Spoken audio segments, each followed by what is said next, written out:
Ngibingelele kuzo zonke indawo la okufinyela khona lo mbukiso. Igama lami nguvusi Mavusana kwi-channel ehamba phambili umkhanya kude TV. Bafowethu inkulu ke indaba ke lapha wengane zakwethu. Indaba ke lapha luthinta ke i-top 20 ke lapha ekhishwe umbuso wamaciko ke lapha wengane zakwethu. Abantu abaningi ke bakholela ekuthenini umbuso wamaciko kungenzeka usebenzise lo lahlobo lokuqasha ke lapha wengane zakwethu ngama viewers ke akhona lapha ku YouTube lapha wengane zakwethu.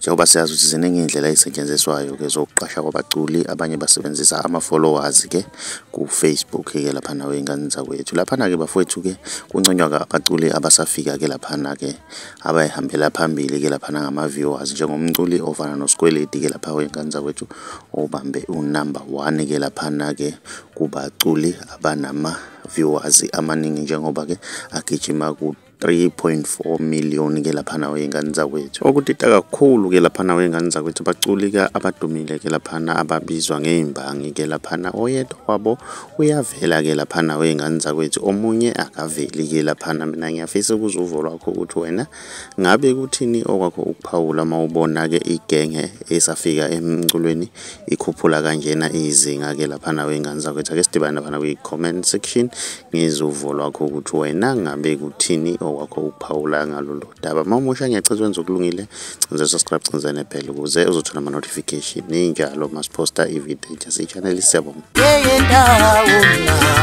Inawo tala woto ya kama kamongo kokula nawa ngeye ndawo mina.